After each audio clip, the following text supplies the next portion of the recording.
పశ్చిమాసియాలో శాంతి ప్రక్రియ కొనసాగుతున్న వేళ ఉన్నట్లుండి అమెరికా ఒక్కసారిగా ఎందుకు రెచ్చిపోయింది? ఇరాన్ మీద భారీ దాడులకు దిగడానికి కారణాలేంటి?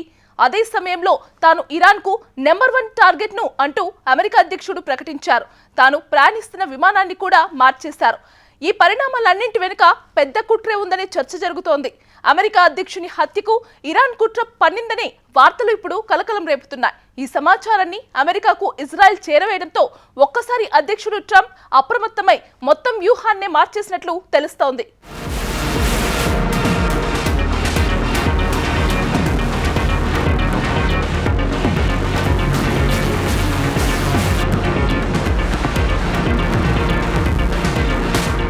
పశ్చిమాసియాలో శాంతి ఒప్పందంతో పరిస్థితులు చక్కబడుతున్నాయని ఆశలు చిగురించేలోపే మళ్లీ ఉద్రిక్తతలు రాజుకున్నాయి. అమెరికా, ఇరాన్ పరస్పర దాడులతో గల్ఫ్ దేశాల్లో ఆందోళనలు మొదలయ్యాయి. ఓవైపు దివంగత supreme leader Ayatollah Ali Khamenei అంత్యక్రియలు ముగుస్తున్న సమయంలోనే పరస్పర అపనమ్మకాలు మొదలయ్యాయి. హర్మూజ్ జలసంధిలో నౌకలపై ఇరాన్ దాడులు చేసిందనే సాకుతో అమెరికా ఒక్కసారిగా డ్రోన్లు, క్షిపణులతో ఆ దేశ కీలక ప్రాంతాలపై విరుచుకుపడింది. ఇరాన్ సైతం అంతే దూకుడుతో గల్ఫ్ దేశాల్లోని అమెరికా స్థావరాలపై దాడులకు దిగింది. దీంతో ఈ ప్రాంతంలో మరోసారి యుద్ధ మేఘాలు ఆవరించాయి. ఈ పరిస్థితులన్నింటికీ కారణాలేంటనేది ఇప్పుడు బయటికి వచ్చింది. అమెరికా అధ్యక్షుడు డొనాల్డ్ ట్రంప్ని హతమార్చేందుకు ఇరాన్ కుట్ర పన్నుతోందని ఇజ్రాయెల్ సీక్రెట్ సర్వీస్ నిఘా సంస్థ మొసాద్ బయటపెట్టింది.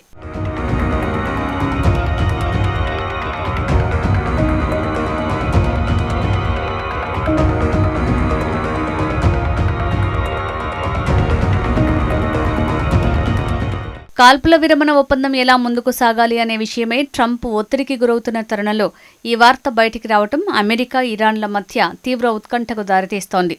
ఇరాన్లో దివంగత సుప్రీం లీడర్ అలీ ఖమేనీ అంతిమ యాత్రలో అమెరికా అధ్యక్షునికి వ్యతిరేకంగా నినాదాలు వినిపించాయి.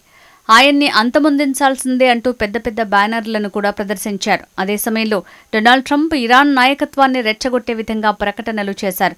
కాగా ట్రంప్ని లక్ష్యంగా చేసుకుని ఇరాన్ దాడులకు పాల్పడే అవకాశం ఉందనే సమాచారం అమెరికా నిఘా సంస్థలకు కొద్ది రోజులుగా అందుతోంది. ఇందుకు సంబంధించి ఇరాన్ ఓ నిర్దిష్ట ప్రణాళిక తయారు చేసిందనే సమాచారం ఇజ్రాయెల్కు చేరింది.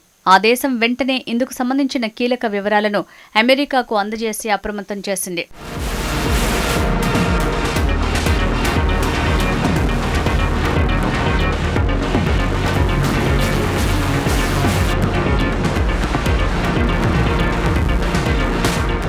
అమెరికా అధ్యక్షుడు డొనాల్డ్ ట్రంప్ కోసం ఖతార్ అత్యాధునిక విమానాన్ని కానుకగా ఇచ్చింది. ఇదే విమానంలో నాటో కూటమి శిఖరాగ్ర సమావేశం కోసం టర్కీకి వచ్చారాయన. అయితే అక్కడి నుంచి తిరిగి వెళ్లే సమయంలో మాత్రం పాత ఎయిర్ ఫోర్స్ 1 విమానంలో ప్రయాణించారు. ఇరాన్తో ఉద్రిక్తతల నేపథ్యంలో భద్రతా కారణాల దృష్ట్యా ట్రంప్ ఈ నిర్ణయం తీసుకున్నట్లు అధికారిక వర్గాలు వెల్లడించాయి. ఇజ్రాయెల్ హెచ్చరిక కారణంగానే ట్రంప్ తిరుగు ప్రయాణ విమానం మారిపోయిందని అందరికీ తెలిసిపోయింది. ఇరాన్ టార్గెట్ చేసిన హిట్ లిస్టులో మొదటి స్థానంలో ఉన్నానని ట్రంప్ ఆరోపణలు చేశారు. తనపై దాడి చేసే కుట్ర చేసిందని చెప్పుకొచ్చారు. అయితే అలాంటి బెదిరింపులకు భయపడబోనని స్పష్టం చేశారు. ఇరాన్పై అమెరికా చేపట్టిన సైనిక దాడులను సమర్థించారు. ఇరాన్ దూకుడు చర్యలకు ప్రతిస్పందనగానే అమెరికా బలంగా వ్యవహరించిందని, దేశ భద్రత విషయంలో ఎలాంటి రాజీ ఉండదన్నారు.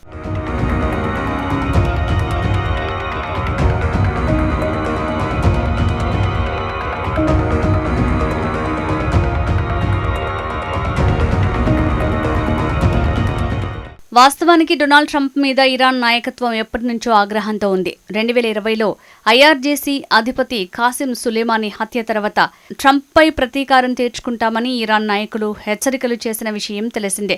ఈ క్రమంలో 2024 అమెరికా అధ్యక్ష ఎన్నికల సమయంలో ట్రంప్పై హత్యాయత్నం జరిగిన సంగతి తెలిసిందే. ఇది ఇరానే చేయించిందని నాడు ఆరోపణలొచ్చాయి. ఈ ఏడాది ఫిబ్రవరి 28న జరిగిన అమెరికా, ఇరాన్ దాడుల్లో మరణించిన తమ సుప్రీం లీడర్ అలీ ఖమేనీ హతం కావడంతో వారి ఆగ్రహం మరింత పెరిగిపోయింది. ఇరాన్తో శాంతి ఒప్పందం సజావుగా పూర్తయినా డొనాల్డ్ ట్రంప్ ఎదుర్కొంటున్న ముప్పు తొలగిపోయే అవకాశాలు మాత్రం లేవు. దీంతో ట్రంప్ తన వ్యూహాలను ఆశాంతం మార్చుకునే అవకాశాలు కనిపిస్తున్నాయి. ఇరాన్ మీద దాడులను మరింత పెంచాలా లేక కాల్పుల విరమణను కొనసాగించాలా అని మల్లగుల్లాలు పడుతున్నట్టు సమాచారం.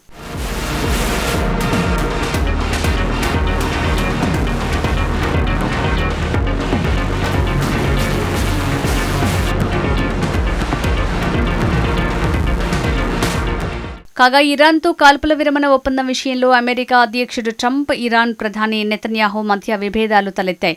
తమను సంప్రదించకుండానే ఇరాన్తో అమెరికా ఒప్పందానికి రావటం ఇజ్రాయెల్కు నచ్చలేదు. ఇరాన్పై ఒత్తిడిని కొనసాగించాలని నెతన్యాహు భావించగా, యుద్ధం కారణంగా ప్రపంచ ఆర్థిక వ్యవస్థ, చమురు మార్కెట్లపై పడే ప్రభావాలను దృష్టిలో పెట్టుకుని ట్రంప్ దౌత్య పరిష్కారం వైపు మొగ్గు చూపారు.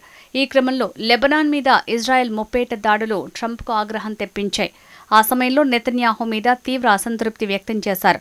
ఇప్పుడు ట్రంప్కు ఇరాన్ నుంచి ముప్పు ఉందన్న నిఘా సమాచారం నేపథ్యంలో అమెరికా, ఇజ్రాయెల్ సంబంధాల్లో మళ్లీ సాన్నిహిత్యం పెరుగుతున్న సంకేతాలు వినిపిస్తున్నాయి.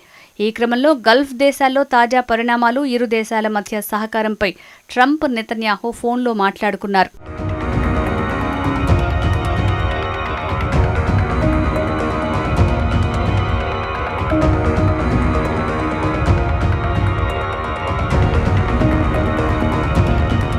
మరోవైపు దివంగత సుప్రీం లీడర్ ఆయతుల్లా అలీ ఖమేనీకి ఇరాన్ ప్రజలు కన్నీటి వీడ్కోలు పలికారు.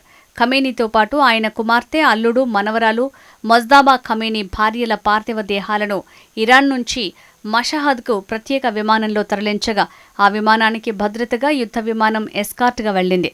అలీ ఖమేనీ స్వస్థలం మషహాద్లోని పవిత్ర ఇమాం రెజా దర్గా ప్రాంగణంలోని స్మారక మందిరంలో ఖననం చేశారు. ఇమాం రెజా ప్రార్థనా స్థలం ఇరాన్ ప్రజలకు అత్యంత పవిత్రమైన క్షేత్రంగా భావిస్తారు. అందువల్ల ఖమేనీని అక్కడే ఖననం చేయాలని కుటుంబ సభ్యులు, మత పెద్దలు నిర్ణయించినట్టు అధికారులు తెలిపారు. అంత్యక్రియల సందర్భంగా భక్తులు, మత పెద్దలు, ప్రభుత్వ ప్రతినిధులు పెద్ద సంఖ్యలో పాల్గొన్నారు. ఖమేనీ పెద్ద కుమారుడు ముస్తఫా ఖమేనీ తదితరులు హాజరయ్యారు. అయితే సుప్రీం లీడర్గా బాధ్యతలు చేపట్టిన ముజ్దాబా ఖమేనీ మాత్రం అంత్యక్రియల్లో ఎక్కడా కనిపించలేదు.